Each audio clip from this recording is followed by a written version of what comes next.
Sud Radio, les clés d'une vie, Jacques Pessis. Sud Radio, les clés d'une vie, celle de mon invité.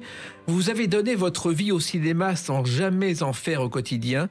Vous avez beaucoup tourné, mais jamais en rond. Et surtout, vous n'avez jamais tourné la page à la passion de l'éternel jeune homme que vous demeurez.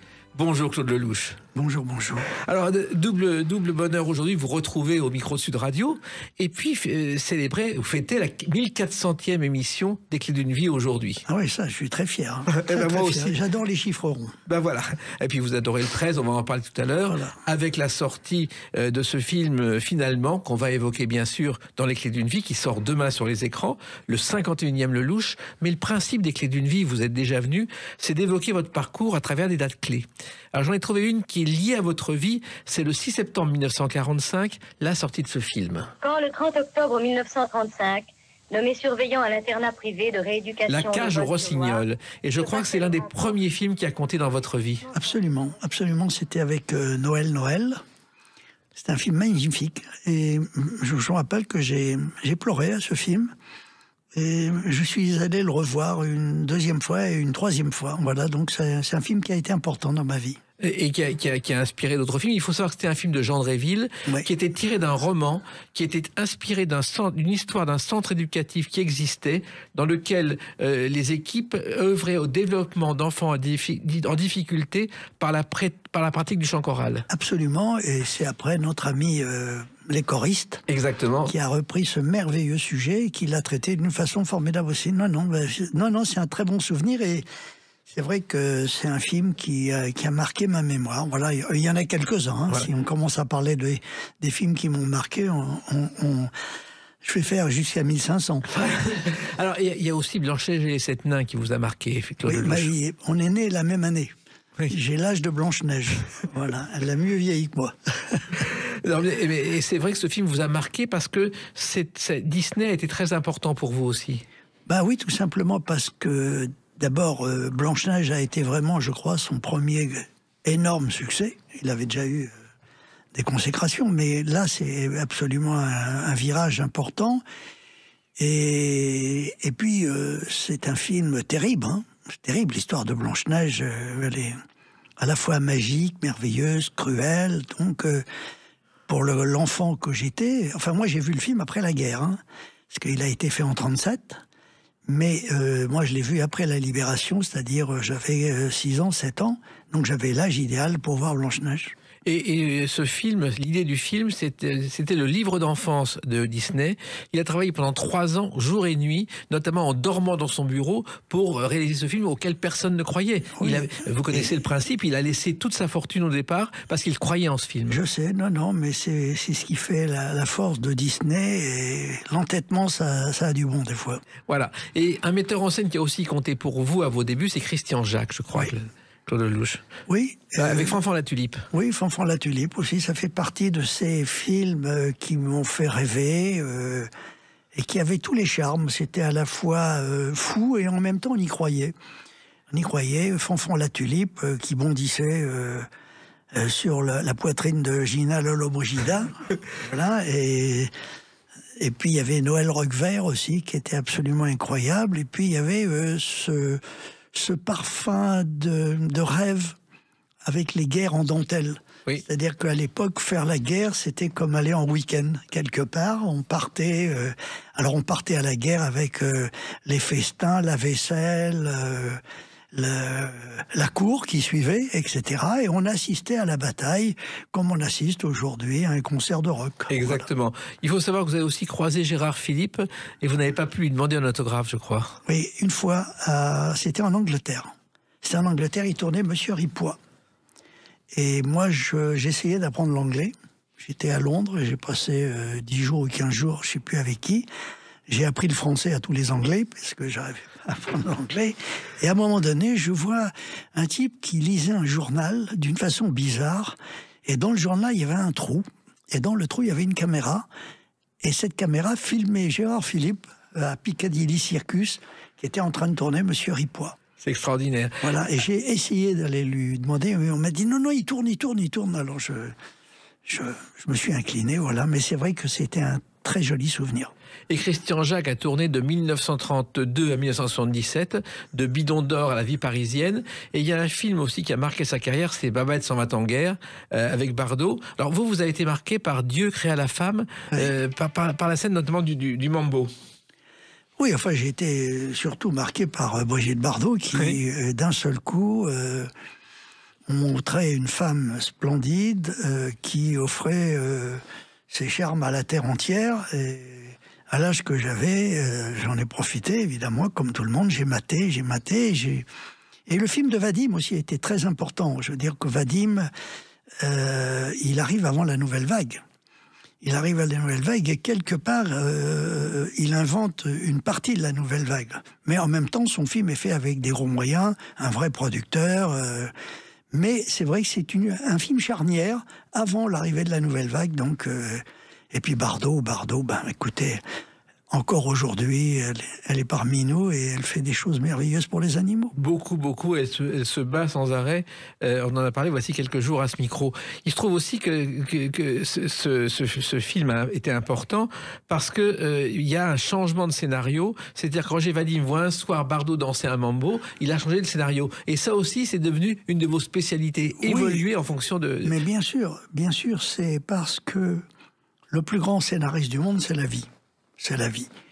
Et la vie, moi, elle est dans tous mes films. Je veux dire que les personnages de mes films, les hommes et les femmes que j'ai filmés, je les ai croisés. Les dialogues de mes films, j'ai dû les entendre quelque part.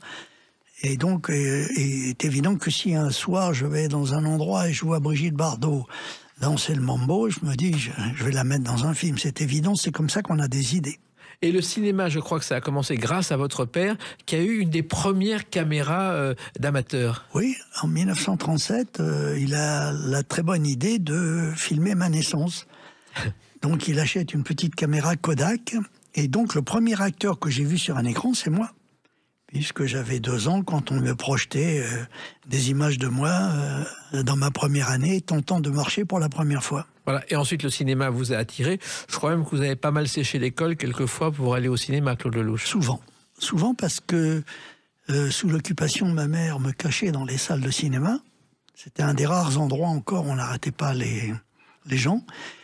Et donc, comme j'étais un enfant très turbulent, je restais pas en place. Et un jour, ils se sont aperçus qu'en m'emmenant au cinéma, qu'enfin, j'étais calme. Pendant 2 heures, j'ai pas bougé, j'ai été cloué. Donc le cinéma est devenu très vite ma nurse principale. On me confiait à une ouvreuse. Je voyais le même film 3 fois dans la journée parce que le cinéma était permanent. Et quand il a fallu retourner à l'école, ça a été un cauchemar. Un cauchemar parce que j'avais pris l'habitude de m'éclater tous les après-midi. Et puis surtout, tous les professeurs qui me parlaient, qui essayaient de m'enseigner quelque chose, étaient moins rigolos que les films que je voyais. Je veux dire que d'un seul coup, mon vrai professeur, c'était le cinéma. Le cinéma était devenu mon vrai prof.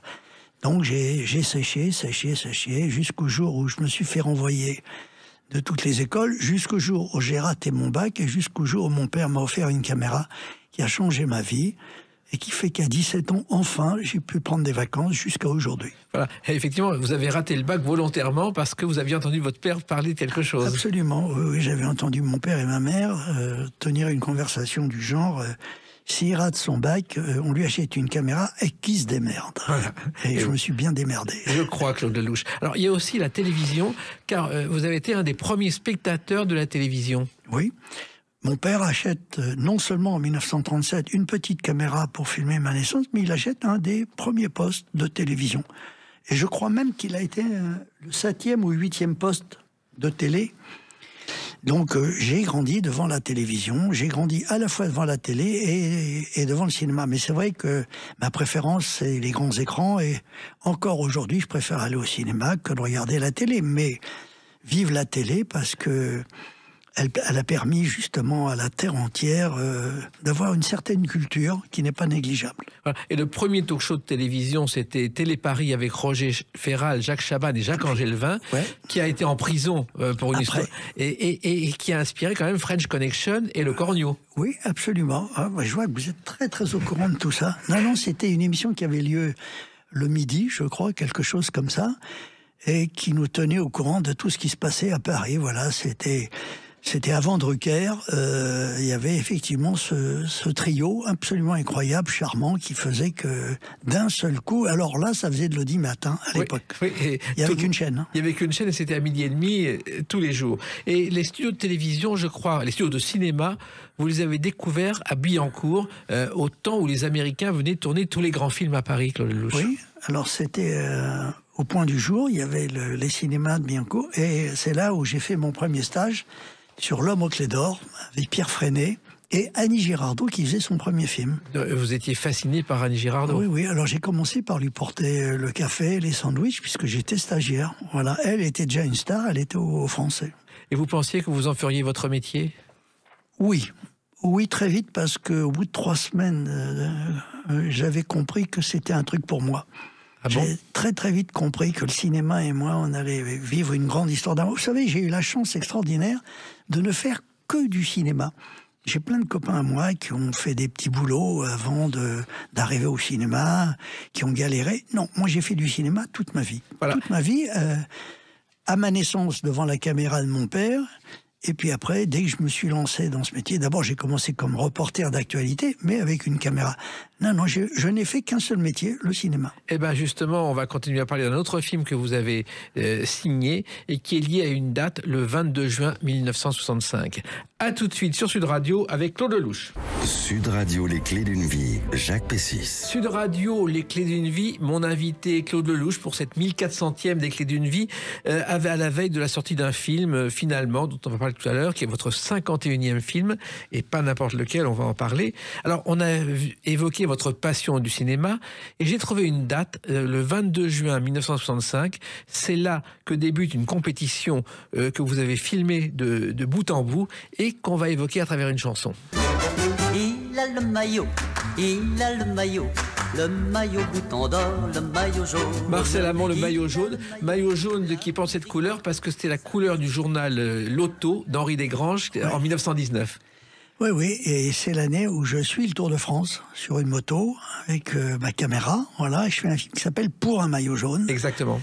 C'était Gimondi qui a gagné cette année-là. Poulidor deuxième. Poulidor deuxième, comme toujours, c'est normal. Et donc, j'ai fait le Tour de France, déjà, qui était magique, merveilleux, sur une moto à l'intérieur et dans le peloton. Donc, ce sont des émotions que j'oublierai jamais. Jamais, il n'y a rien de plus beau qu'un coureur qui sort d'un peloton. C'est une métaphore parfaite de la vie. À un moment donné, on sort du peloton, ou on n'arrive pas à le suivre. Voilà. Et il se trouve aussi que c'est la première année depuis 1935 où aucun Français n'a porté le maillot jaune. C'est vrai.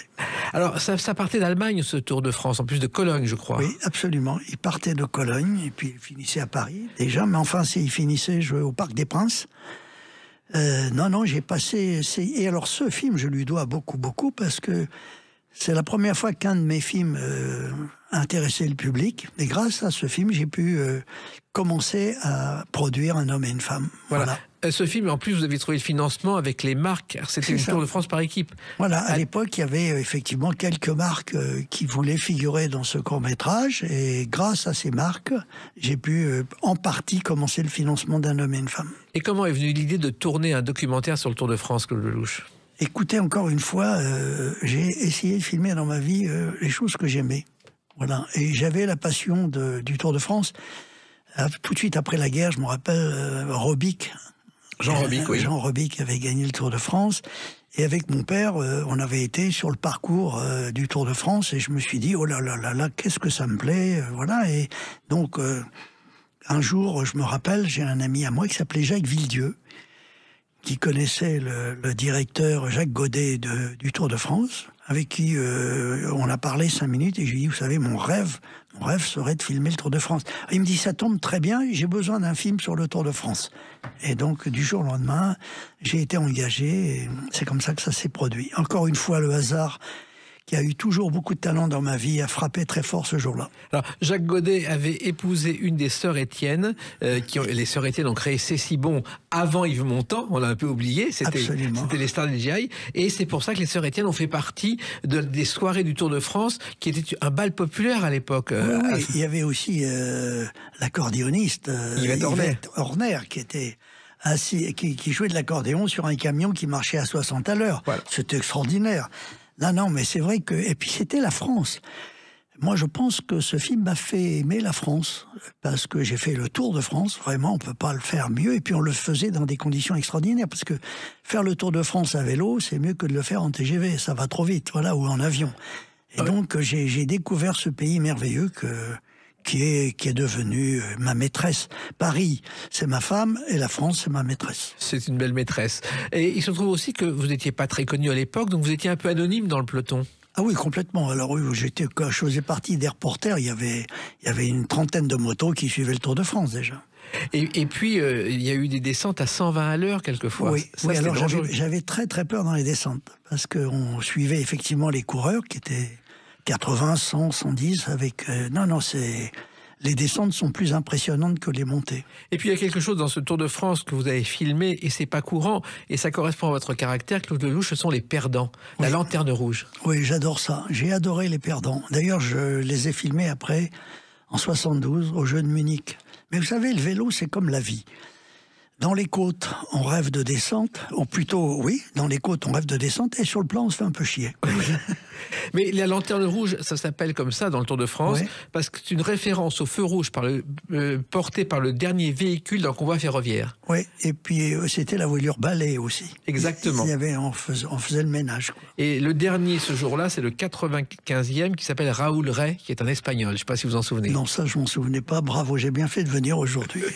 Et puis, il y a eu une autre compétition que vous avez filmée, et ça, c'est un événement aussi. Ce sont les Jeux Olympiques de Grenoble en 68, Claude Alors Lelouch. Ça, c'est un gros morceau. Ça, c'est un très, très gros morceau. Je l'ai filmé avec François Reichenbach, qui était aussi un documentariste absolument époustouflant. Et donc, après le succès d'Un homme et une femme, évidemment, Malraux et le général de Gaulle m'ont demandé de faire le film officiel des Jeux Olympiques. J'étais très flatté, mon ego était très flatté, on ne pouvait pas dire non, et en plus ça tombait très bien avec ma passion du ski, avec ma passion du sport en général, puis ça m'a permis de rencontrer toute la bande Guachel et surtout Jean-Claude Killy, avec qui j'ai toujours des rapports merveilleux, voilà. D'ailleurs, le général de Gaulle, il y a eu une projection privée à l'Élysée de Un homme et une femme que vous avez organisé, Claude Lelouch. Absolument, absolument, et sa femme était dans l'émotion, avec quelques larmes, et lui, la chose qui l'a surtout intéressé, c'était la race du chien. D'accord. Voilà, il m'a dit, c'est quoi la race du chien? Et en plus, je savais pas, parce que j'avais filmé ce chien qui courait et qui gambadait sur la plage. Je trouvais que c'était un joli chien, c'est tout. Donc, je me suis renseigné, voilà. Et c'était une première à l'Élysée, car il n'y avait pas de salle de projection à l'Élysée. Non, on avait amené un projecteur portatif, comme ça, et on a fait, avec un projecteur de campagne. Et c'est Malraux qui avait dit au général, mon général, il faut absolument que vous voyiez ce film qui est en train de changer beaucoup de choses. Voilà. Et c'est vrai qu'il a changé beaucoup de choses et pas seulement votre vie. Et c'est vrai que ces Jeux Olympiques, ça a été un événement car vous avez pu filmer une descente olympique, Claude Lelouch. Oui, on a pu faire des choses incroyables qu'on ne ferait plus aujourd'hui. C'est-à-dire que au moment de la descente des dames, Willy Bogner, qui était un ancien champion et qui travaillait avec moi dans le film, a réussi à suivre la première concurrente. Ce qui fait qu'on descend dans ce film la descente d'âme d'une façon subjective, comme si on était à la place du coureur. Oui, ça a été une grande révolution à l'époque. Une révolution et une folie, parce que vous avez toujours pris des risques. Oui, mais la vie sans risque, elle n'a aucun intérêt. Les gens qui veulent pas prendre de risques, c'est pas la peine qu'ils aillent tout de suite au cimetière. Alors, il y a aussi quelqu'un qui doit beaucoup à ces Jeux Olympiques de Grenoble, grâce à cette chanson.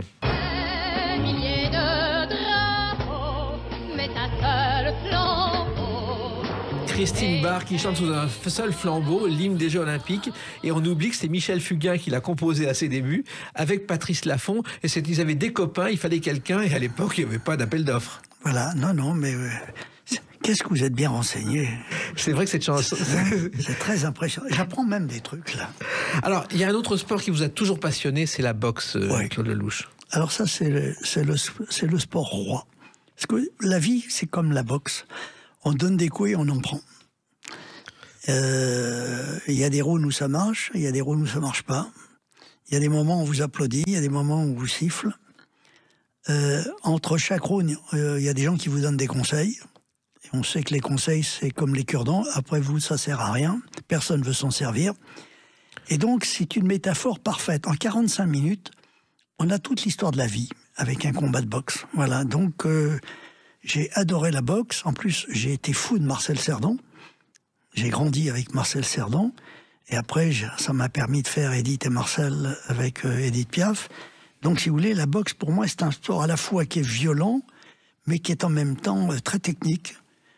C'est tout un art. D'ailleurs, ça s'appelle... c'est un art dans la mesure où donner des coups et en recevoir, ça repose entièrement sur l'instinct, sur la chose la plus importante chez chacun d'entre nous. Voilà. Donc, il y a à la fois des règles, mais il y a aussi de l'improvisation. C'est un peu comme le jazz. Il y a les figures imposées, puis il y a les figures libres. Voilà, donc c'est un sport merveilleux, terrible. Et puis, tous ceux qui montent sur un ring sont au moins des gens courageux. Et j'adore le courage. Voilà. Et Edith Piaf, vous l'avez rencontré parce que son chauffeur s'était absenté, Claude Lelouch. Qu'est-ce qu'il est bien renseigné. Oui, alors, c'est vrai, je tournais mon premier film, Le propre de l'homme, devant la galerie Lafayette. Et il y avait une voiture, à un moment donné, qui était dans le champ de ce que je voulais filmer. Et je demande à mon assistant, va demander au chauffeur si la voiture peut avancer de 4-5 mètres, ça me rendrait service. Et mon assistant me revient en me disant, il n'y a pas de chauffeur. Mais il y a quelqu'un à l'arrière de la voiture que je crois connaître. Alors je suis curieux, bien sûr, et je vais à mon tour à la voiture. Et qu'est-ce que je vois à l'arrière? Edith Piaf. Elle baisse la vitre, et là, j'arrive plus à trouver les mots, je suis bouleversé, je comprends pas ce qui se passe. Et je lui dis, écoutez, excusez-moi, je voulais, je sais plus, je cherchais mes mots, je bafouillais, je comprenais pas, j'avais Edith Piaf, et je lui dis, écoutez, je sais pas quoi vous dire, voilà, vous êtes ma chanteuse préférée, et Marcel Cerdan est mon sportif préféré. Et le jour où j'ai appris que vous étiez ensemble, ça a changé ma vie, voilà, donc je vous dis ça comme ça. Et elle me dit, en attendant que mon chauffeur revienne, qui était en train de faire des courses dans les Galeries Lafayette, je me suis assise à côté d'elle. Et en 20 minutes, et j'ai prié à ce moment-là pour que le chauffeur revienne jamais. En 20 minutes, elle m'a raconté son histoire d'amour avec Piaf, avec Cerdan. Et elle me dit, mais qu'est-ce que tu fais, toi? Je lui dis, regardez, je suis cinéaste, là, il y a une caméra, je tourne. Elle me dit, si tu es cinéaste, si un jour ça t'amuse de raconter cette histoire, je t'en fais cadeau. Et c'est comme ça qu'est né... Et c'est comme ça, un jour, je me suis dit, un jour, je tournerai cette histoire. Voilà. Et votre hymne à l'amour du cinéma, on va continuer à en parler à travers une autre date récente, le 31 octobre 2024. À tout de suite sur Sud Radio avec Claude Lelouch. Sud Radio, les clés d'une vie, Jacques Pessis. Sud Radio, les clés d'une vie, la 1400e avec mon invité Claude Lelouch. Alors, 13 novembre, demain, la sortie d'un film, on va en parler, mais c'est un double événement car est sorti le 31 octobre 2024, un livre, vous qui n'en faites jamais des tonnes, le livre pèse plusieurs kilos. Le cinéma, c'est mieux que la vie. Des entretiens avec Jean Aulé-Laprune et Yves Allion, un livre aux presses de la Cité qui a demandé 20 ans de travail. Oui. C'est extraordinaire comme histoire. Oui, parce que Yves Allion et Aulé-Laprune sont deux cinglés de cinéma, deux fous de cinéma. Et à chaque fois que j'ai fait des films, à chaque fois qu'on a parlé de cinéma, j'étais avec eux et on s'est régalé. On a fait des conversations sur le cinéma à n'en plus finir, voilà. Et puis un jour, on a décidé qu'on ferait un livre, parce que c'est vrai que le cinéma, c'est mieux que la vie, et que derrière les films se cachent peut-être des parfums de vérité dont le public a besoin, voilà. Et donc ce film, c'est le résultat de trois fous, trois cinglés de cinéma. Et je crois qu'avec ce film, on va faire aimer le cinéma encore avec plus ce livre, oui, à ceux qui l'aiment, voilà. Mais il se trouve qu'il y a 600 pages et on se rend compte, on mesure véritablement la dimension de votre parcours en voyant les textes et les photos, car vous racontez tout depuis vos débuts. Oui, parce que chaque film a inventé celui d'après. Et j'ai eu la chance en plus d'écrire tous mes films. Mes films sont le résultat de mes observations, sont le résultat de mon intime conviction, ils sont le résultat de mes passions, de tout ce que j'ai aimé. Et donc j'ai eu envie avec ce film de dédier ce film à tous ceux qui voudraient un jour faire de la mise en scène et à tous ceux qui vont au cinéma régulièrement. Voilà, parce que on raconte une autre histoire du cinéma. On raconte mon histoire du cinéma à moi. Pourquoi le cinéma est entré dans ma vie? Pourquoi je l'ai aimé? Quels sont les films qui ont influencé mon cinéma? Vous savez, on est tous un maillon. Quand je viens au monde, il y a La Grande Illusion qui vient de sortir. Il y a Blanche-Neige. Voilà. Donc, moi, j'ai rien inventé. Je suis une suite. Et cette suite est intéressante de savoir comment, à un moment donné, moi, je m'empare de tous ces films qui ont existé avant moi, et comment je peux, à ma façon, avec ma vision et ma façon de voir le monde, raconter les choses autrement. Donc, je pense effectivement que, pour ceux qui aiment mes films, lire ce bouquin va être un complément formidable. Ah, il y a tout dedans. Et notamment, on apprend qu'à vos débuts, vous gardez un vague souvenir. Ce qui vous a marqué, c'est les premiers films muets de Charlot. Bien sûr. Mais je ne suis pas le seul. Là, je crois que mon père, ma mère, tous les gens que j'ai connus, et même mes enfants, mes petits-enfants, aujourd'hui, quand je leur montre les films de Charlot, ils sont scotchés. Bon, voilà, je pense que... Vous savez, dans Finalement, qui est ce 51e film dont on va peut-être parler. Tout à l'heure, bien sûr, c'est largement prévu. C'est le personnage principal, c'est un mélange de Lino Ventura et de Charlot. Exactement. Et Charlot, d'ailleurs, qui vous a pris pour un oui. Alors, Club 13. Oui, alors un jour, on me dit, il y a Charlie Chaplin qui vient voir Un roi à New York, une version restaurée qu'il venait de faire de ce film, et on me dit, il vient dans ta salle de projection. Donc je tremble d'émotion, je me dis, putain, Charlot qui vient voir un film chez moi, et donc il arrive en voiture, il a beaucoup de mal à marcher, il était déjà très, très malade, il était avec sa femme, et pour aller dans ma salle de projection, il y a des escaliers. Et donc j'ai pris Charlot dans mes bras. J'avais Charlot sur mon cœur, je le serrais dans mes bras, je le portais, et je l'ai porté jusque dans la salle de projection. Et dans la salle de projection, à un moment donné, il a mis sa main à sa poche, il a sorti $10, et il a cru que j'étais le portier. Voilà. Et alors, c'était bouleversant, parce qu'en plus, Charlot était aussi un faux cul, hein, il ne faut pas oublier, oui, comme tous les artistes, oui, parce que, donc, dans un premier temps, la projection a commencé et on lui a expliqué qui j'étais. Oui. Voilà. Et après, quand je suis allé le rechercher pour le remonter dans la voiture, il m'a dit, vous savez, un homme, une femme, je l'ai vu 3 fois. Hein.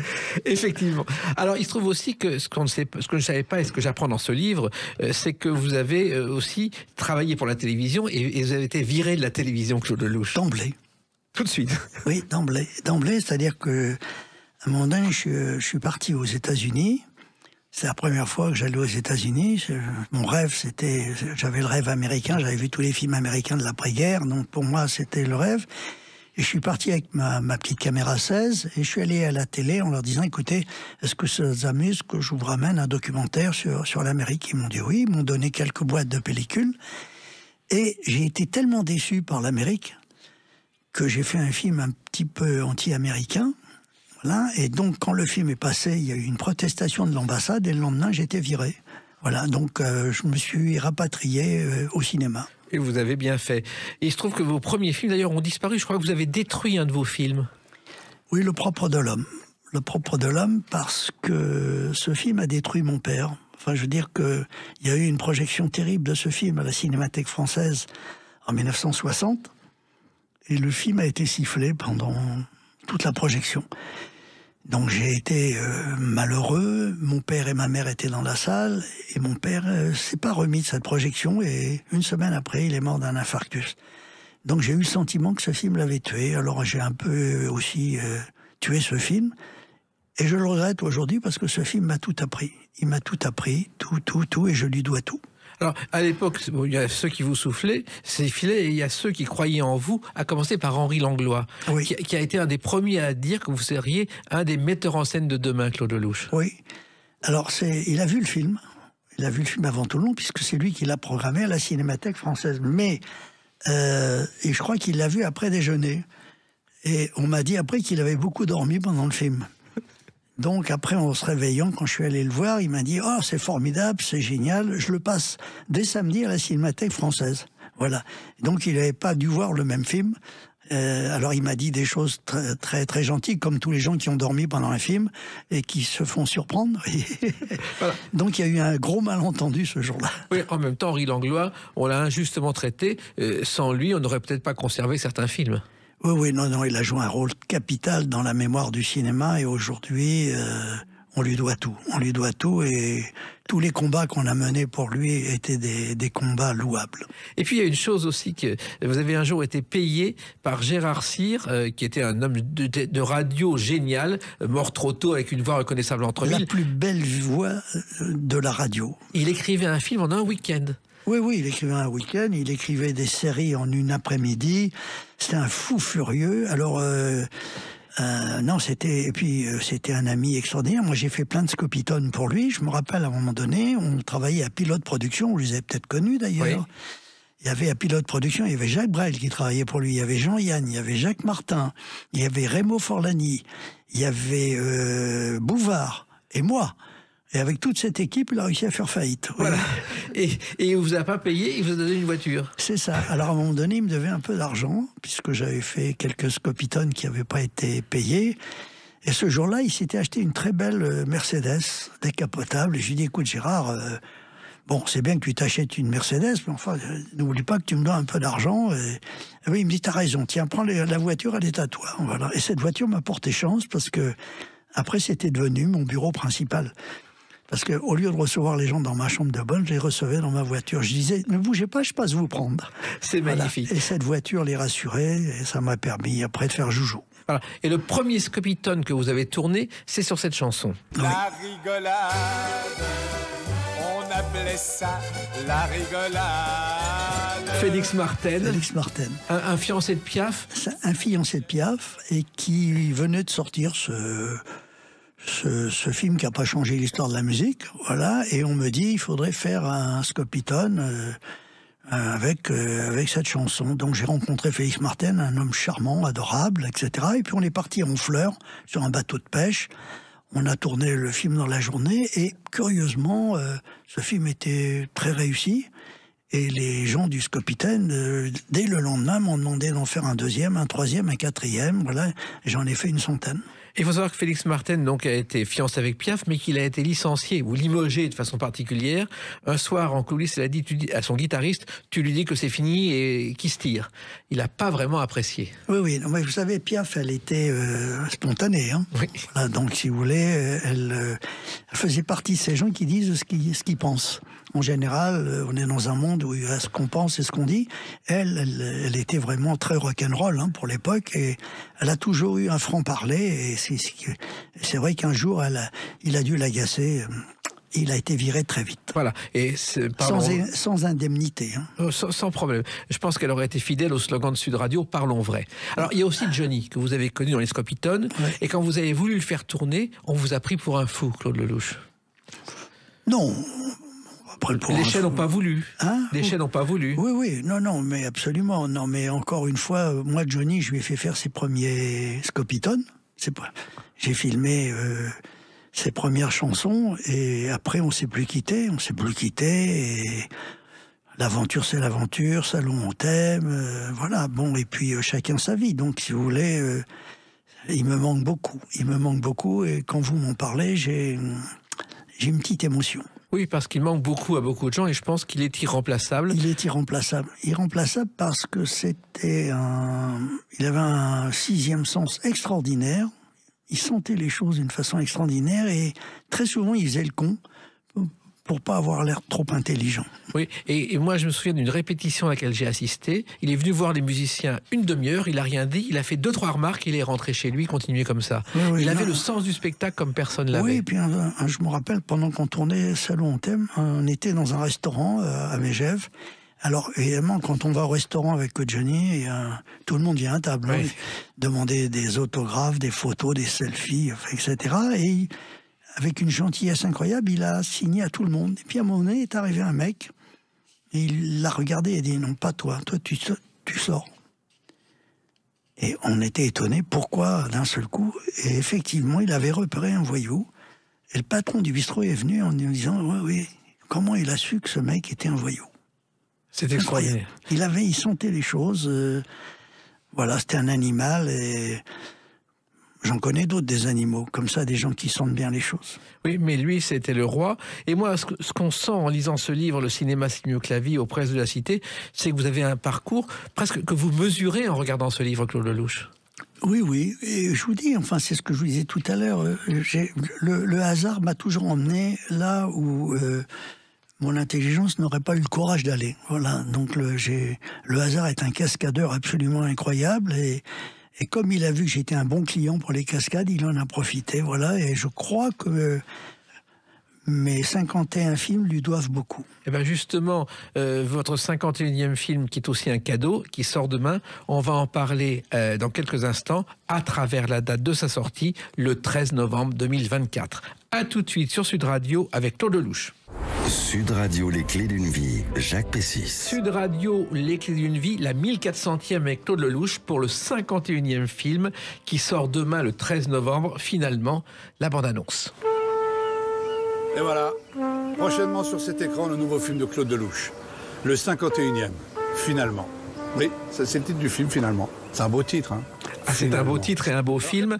51e film, 13 novembre, bien sûr, ça ne pouvait sortir qu'un 13. Je ne l'ai pas fait exprès. Ah bon? Ah non, et le 13, il ne faut jamais le provoquer. Il est venu naturellement, c'est les distributeurs qui m'ont proposé cette date, c'est pas moi qui l'aurais suggéré, surtout pas. Alors, ce film, finalement, vous aviez commencé à l'ébaucher voici 2 ans avec le film précédent en disant « je prépare une trilogie ». Et c'est le 2e film d'une trilogie, Claude Lelouch. Oui, j'ai commencé avec L'amour, c'est mieux que la vie. Et j'ai finalement, au départ, enfin, quand je commence ce film, j'ai le sentiment que ça va être mon dernier. J'ai très peur de faire le film de trop.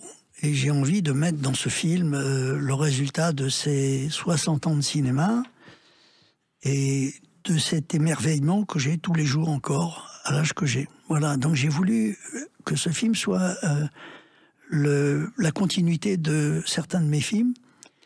Et c'est vrai que ce film est la suite de L'aventure, c'est l'aventure, de La bonne année, des uns et des autres, et un peu d'Itinéraire d'un enfant gâté. Voilà. Et j'avais envie, avec ce film, évidemment, de reprendre mes thèmes favoris. Mes thèmes favoris, c'est-à-dire la santé, qui est un préalable à tout. Sans elle, on ne peut rien faire. L'amour, punition ou récompense. Pourquoi on se donne tant de mal pour aller dans le même lit et pourquoi on se donne encore plus de mal pour ne pas y aller? Ça restera un sujet éternel et magnifique. L'amitié, l'amour sans les emmerdes. La famille, c'est toujours compliqué, c'est nos emmerdes préférées, c'est jamais simple. Et l'argent qui permet d'acheter en solde de l'amour, de l'amitié et aussi de la santé.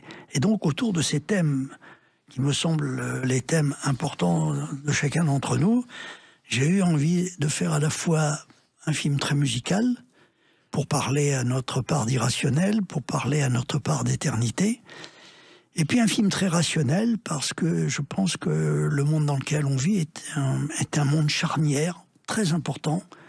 On a aujourd'hui tous les outils pour fabriquer un monde nouveau ou précipiter la fin du monde, selon que les personnes qui nous dirigent vont appuyer sur les bons ou les mauvais boutons.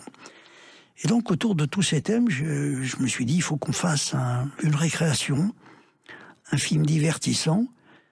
Et il faut qu'on soit très divertissant parce qu'on parle de choses trop sérieuses. Voilà. Alors, il se trouve que vous appelez ce film une fable musicale, effectivement. Oui. Et il y a plusieurs histoires en une. Et effectivement, il y a des allusions. Ça donne envie de revoir les films précédents, La bonne année, etc. Et ce film, il se résume en une phrase.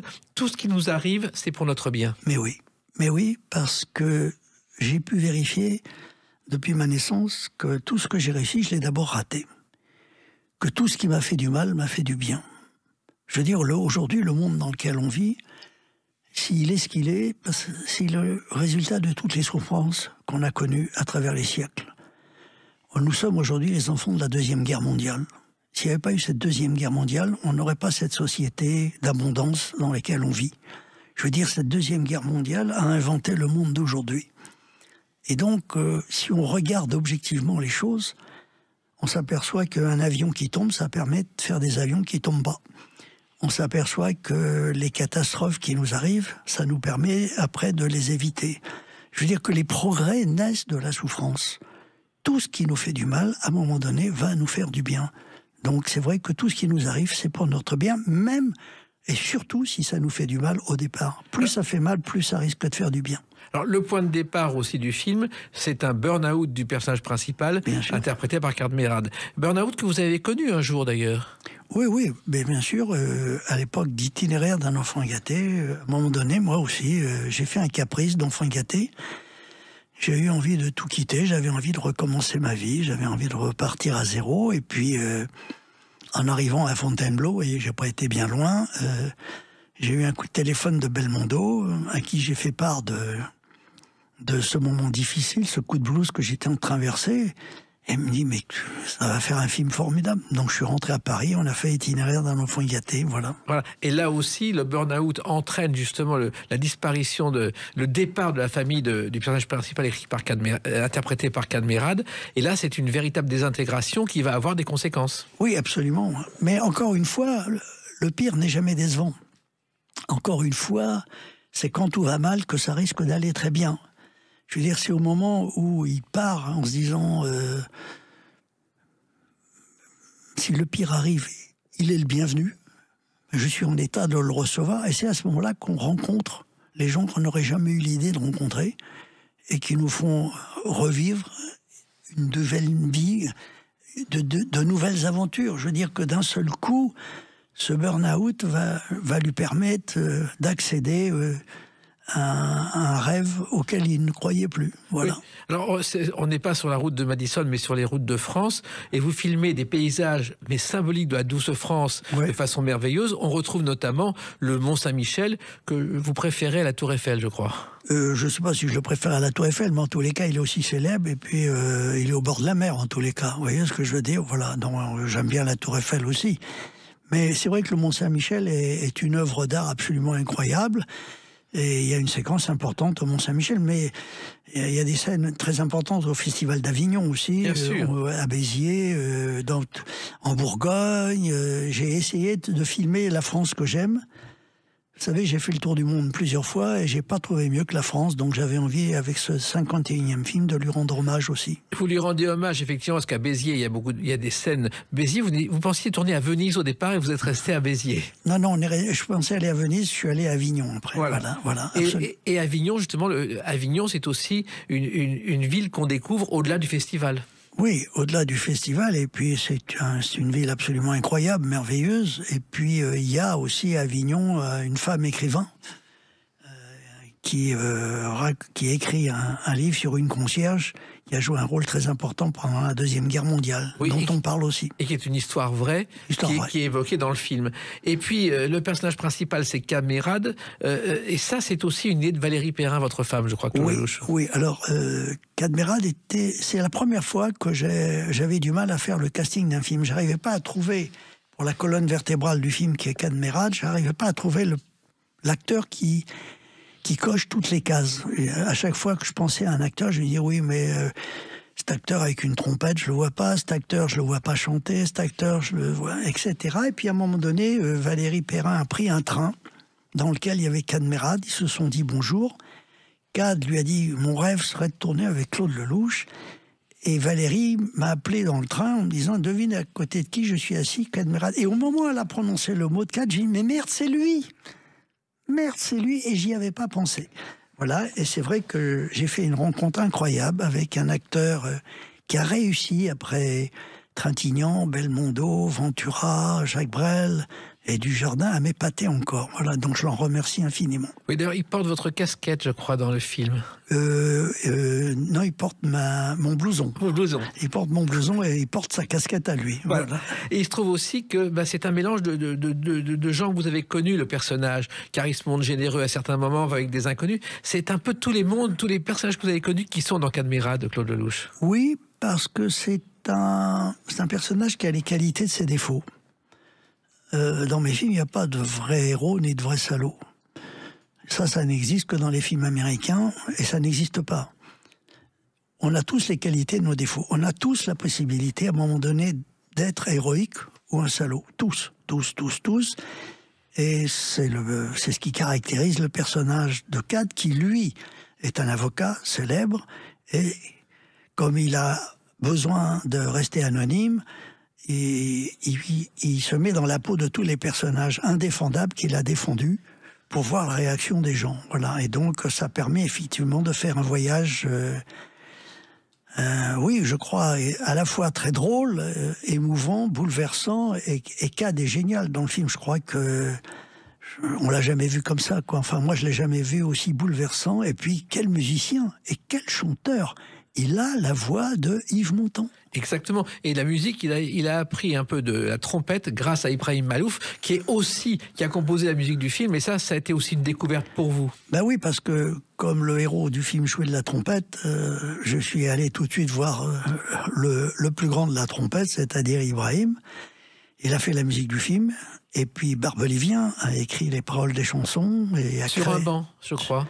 Oui, on a écrit la chanson finale. Finalement, on l'a écrit sur un banc avec Didier Barbelivien en un quart d'heure, absolument. Et le titre finalement, c'est venu comment, Claude Lelouch? Ben, comme j'avais le sentiment de faire mon dernier film, je me suis dit finalement ça s'y prête très bien. Voilà. Oui. Mais c'était pas votre dernier film. Mais il y a aussi les femmes qui sont importantes. Bon, Sandrine Bonnaire qu'on retrouve, qui est magique, qui est magique et qui finalement est la fille de la mère que vous aviez dans d'autres films. Voilà. Alors Sandrine Bonnaire dans le film est la fille que Lino Ventura a eue avec Nicole Cossel dans L'aventure, c'est l'aventure. Et Cadmerade est le fils que Lino Ventura a eu avec Françoise Fabian dans La Bonne Année. Et donc ils sont demi-frères et demi-sœurs.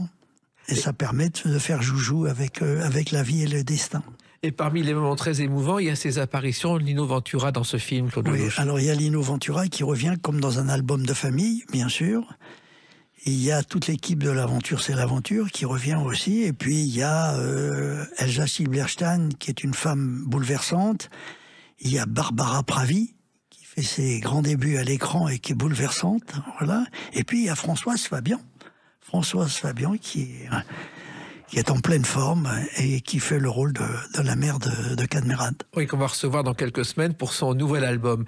Mais c'est vrai que Lino Ventura, c'était assez émouvant de le voir parce que je sais qu'au début, lorsque vous l'avez rencontré la première fois pour lui proposer un rôle, il vous a reçu dans son bureau, la pipe au bec. Oui. C'était pas facile au début. Non, Lino faisait passer des examens de passage à tous ses metteurs en scène. Voilà, on arrivait chez lui à Saint-Cloud.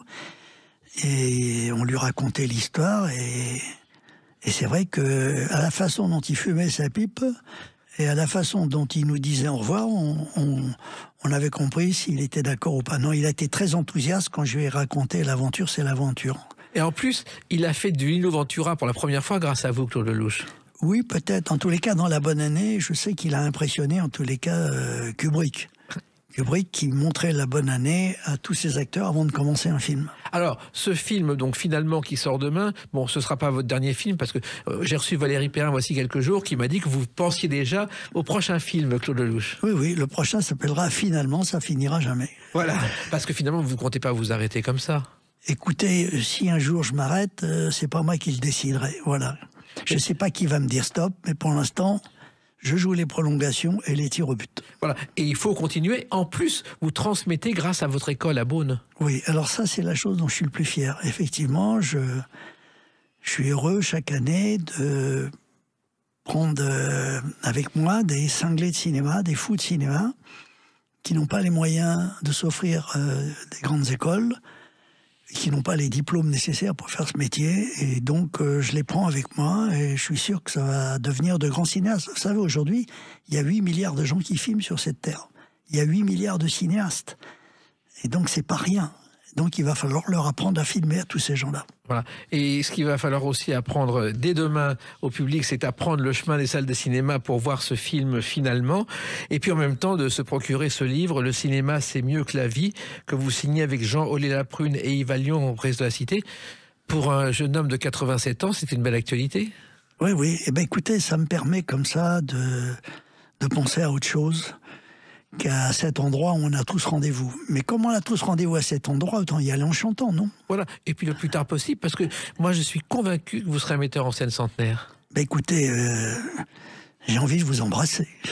Eh ben, moralement, je le fais, en vous remerciant d'avoir été le 1400e invité des Clés d'une vie, et finalement on sort demain, et à très vite, bien sûr, pour le prochain film l'année prochaine, Claude Lelouch. Merci infiniment. Merci à vous, les Clés d'une vie. 13 fois merci. Et réciproquement. Et les Clés d'une vie, c'est terminé pour aujourd'hui. On se retrouve bientôt. Restez fidèles à l'écoute de Sud Radio.